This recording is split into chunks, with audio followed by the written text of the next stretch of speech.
काम ऐसा करो कि कुछ पहचान बन जाए। काम ऐसा करो कि कुछ पहचान बन जाए। हर कदम ऐसा रखो कि निशान बन जाए। यहां जिंदगी तो काट लेता है हर कोई, यहां जिंदगी तो काट लेता है हर कोई, लेकिन जिंदगी ऐसी जियो कि तुम्हारी जिंदगी एक मिसाल बन जाए। अस्सलाम वालेकुम प्यारे बच्चों, उम्मीद करता हूँ आप सब खैरियत से होंगे। अल्लाह पाक आप सबको अपने हिफ्ज़-ओ-मान में रखे। आज हम 10th क्लास केमिस्ट्री का बाकायदा तौर पे आगाज करने वाले हैं और आज की वीडियो एक इंट्रोडक्टरी वीडियो है जिसके अंदर हम 10th क्लास केमिस्ट्री का एक ब्रीफ एंड कम्प्रिहेंसिव इंट्रोडक्शन करेंगे कि आप इसमें क्या क्या कंटेंट्स और क्या क्या चैप्टर्स पढ़ने वाले हैं, और उसके बाद हम कुछ चैप्टर नंबर 1 की बेसिक डेफिनेशंस को भी स्टडी करेंगे। उम्मीद करता हूं आपको आज का लेक्चर पसंद आएगा, तो गौर से सुनिएगा और उसके बाद जो डेफिनेशंस वगैरह हमने डिस्कस करनी है उसके आप नोट्स भी बना लीजिएगा। इंशाल्लाह आपके लिए वो काफी हेल्पफुल साबित होंगे। तो स्टार्ट करते हैं प्यारे बच्चों आपके कोर्स कंटेंट से। तो आपकी जो 10th क्लास की केमिस्ट्री है उसमें प्यारे बच्चों टोटल 8 चैप्टर हैं। अब उन 8 चैप्टर्स में क्या क्या आप पढ़ने वाले हैं उसका आपको एक मुख्तसर सा तारुफ में बयान करने वाला हूं। तो प्यारे बच्चों सबसे पहले आपका चैप्टर नंबर 9 है जिसका नाम है केमिकल इक्विलिब्रियम, और इस चैप्टर के अंदर हम केमिकल इक्विलिब्रियम के बारे में पढ़ेंगे, डायनामिक इक्विलिब्रियम के बारे में पढ़ेंगे, लॉ ऑफ मास एक्शन के बारे में पढ़ेंगे। उसके बाद हम इक्विलिब्रियम कांस्टेंट जिसे केसी का नाम दिया जाता है उसके बारे में डिटेल में कंसेप्ट से बात करेंगे। देन आपका प्यारे बच्चों चैप्टर आ जाता है एसिड, बेसिस एंड साल्ट्स। इस चैप्टर में सबसे पहले आप 3 कंसेप्ट पढ़ोगे एसिड और बेसिस के हवाले से। देन एसिड और बेसिस की मुख्तलिफ प्रॉपर्टीज है, रिएक्शंस है और यूजेस हैं। उसके बाद पीएच और एंड पे एक साल्ट्स का टॉपिक है जिसमें आप साल्ट्स की तैयारी और उनके यूजेस और प्रॉपर्टीज की बात करते हैं। देन प्यारे बच्चों आपका चैप्टर नंबर 11 है जिसका नाम है ऑर्गेनिक केमिस्ट्री। प्यारे बच्चों ये आपकी ऑर्गेनिक केमिस्ट्री जो है ये आपकी फर्दर एफएससी में जाके बहुत हेल्पफुल साबित होने वाली है। यहाँ पर आप इसकी कुछ बेसिक टर्म्स एंड कंडीशंस को देखोगे, इसकी क्लासिफिकेशन देखोगे, ऑर्गेनिक कंपाउंड्स को क्लासिफाई कैसे करते हैं। उसके बाद कुछ ऑर्गेनिक फ्यूल्स हैं जैसे कोल है, पेट्रोलियम है, नेचुरल गैस है, उनके बारे में पढ़ेंगे। होमोलोगस सीरीज, फंक्शनल ग्रुप और उनकी डिटेक्शन कैसे की जाती है ये सब कुछ इस चैप्टर में पढ़ा जाएगा। देन प्यारे बच्चों आपका चैप्टर नंबर 12 है जिसका नाम है हाइड्रोकार्बन। इसके अंदर आप 3 मेन क्लासेस पढ़ोगे, अल्केन, अल्कीन और अल्काइन। तीनों की आप 3-3, 4-4 चीजें पढ़ोगे, उनकी प्रॉपर्टीज क्या है, उनको तैयार कैसे किया जाता है। देन आप इनके रिएक्शंस के बारे में पढ़ोगे कि अल्केन कैसे रिएक्ट करते हैं, अल्कीन कैसे रिएक्ट करती हैं। उसके बाद प्यारे बच्चों आपका नेक्स्ट चैप्टर है चैप्टर नंबर 13 जिसका नाम है बायोकेमिस्ट्री।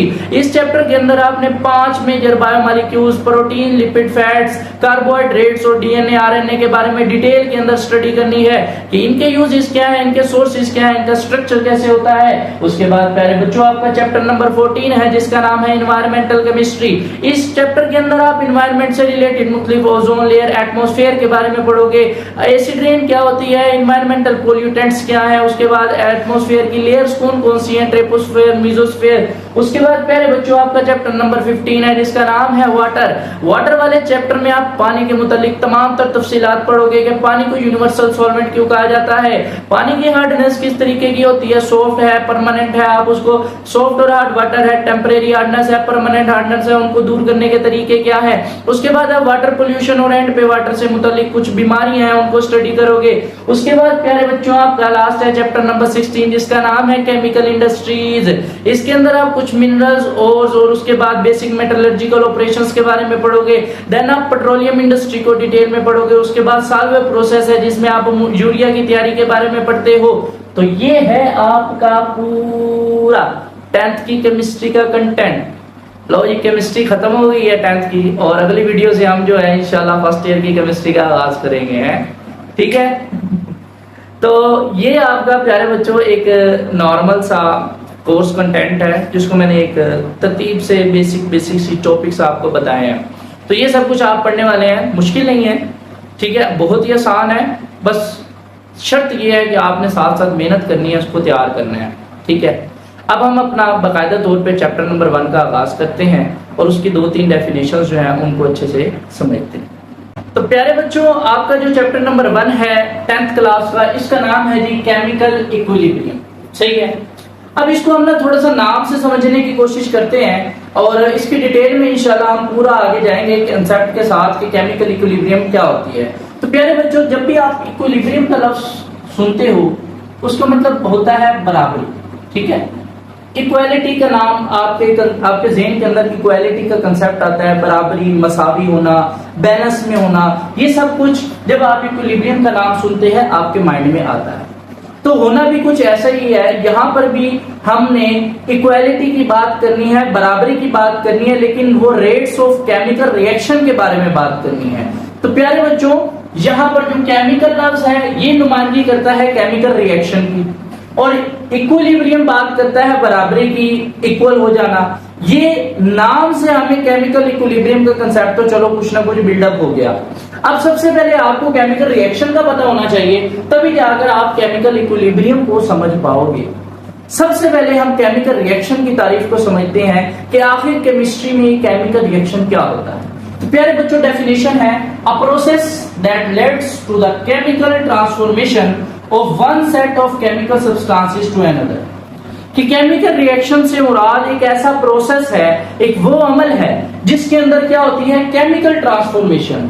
केमिकल ट्रांसफॉर्मेशन यानी किमियाई तौर पर एक चीज दूसरी चीज में ट्रांसफॉर्म हो जाती है, बदल जाती है, of one chemical substances to another, यानी केमिकल सब्सटेंसेस के एक सेट का दूसरी सब्सटेंसेस में कन्वर्ट हो जाना after a chemical transformation. This process is called chemical reaction. सादा अल्फाज में बात करूं तो जब एक सब्सटेंस है, केमिकल रिएक्शन वो प्रोसेस है कि जब आप एक सब्सटेंस को उस प्रोसेस से गुजारते हो तो वो एक नई चीज में कन्वर्ट हो जाती है, और ये कन्वर्जन होती किस वजह से है, due to their change in molecular and ionic structures. उस सब्सटेंस के मॉलिक्यूलर और आयनिक स्ट्रक्चर्स में तब्दीली की वजह से वो सब्सटेंस एक नई सब्सटेंस में बदल जाती है, and the entire process is called chemical reaction. तो ये तो बात होगी प्यारे बच्चों केमिकल रिएक्शन। केमिकल रिएक्शन क्या है, ऐसा प्रोसेस जिसमें एक सब्सटेंस दूसरे सब्सटेंस में केमिकली ट्रांसफॉर्म हो जाती है due to the changes in structure, ionic and molecular structure. Atom की अरेंजमेंट तब्दील होती है, बॉन्ड्स की अरेंजमेंट तब्दील होती है, जिसकी वजह से एक सब्सटेंस एक नई सब्सटेंस में क्या हो जाती है, कन्वर्ट हो जाती है। चलो ये बात समझ आ गई। अब एक केमिकल रिएक्शन में प्यारे बच्चों दो चीजें होती हैं। मैं मिसाल के तौर पे एक रिएक्शन लेता हूं। मेरे पास एक रिएक्शन है 2H2 plus O2 gives us 2H2O, formation of water. मैं इसकी बात करता हूं।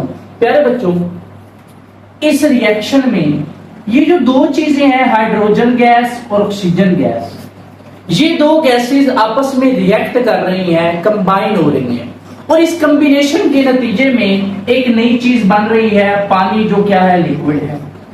समझ आई बात की? अब ये पूरा एक केमिकल रिएक्शन है। क्यों? क्योंकि इसके अंदर ये एक सेट ऑफ केमिकल सब्सटेंस था, ये बिल्कुल ही केमिकली ट्रांसफॉर्म होकर एक नई चीज के अंदर क्या हो गया, कन्वर्ट हो गया।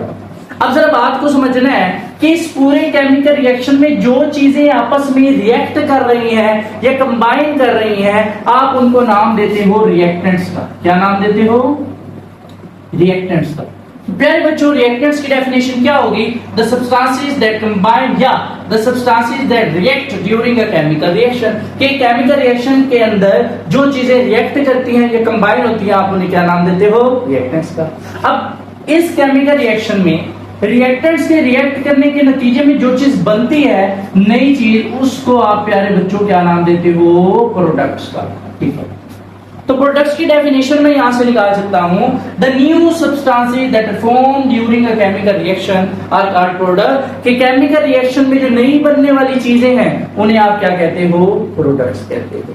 तो प्यारे बच्चों, ये तीन बेसिक डेफिनेशन जो आपकी केमिकल रिएक्शन इस पोर्शन से रिलेटेड थी, ये तो चलो हमने समझ ली कि केमिकल रिएक्शन क्या होता है, उस केमिकल रिएक्शन में जो है रिएक्टेंट्स क्या होते हैं और प्रोडक्ट्स क्या होते हैं।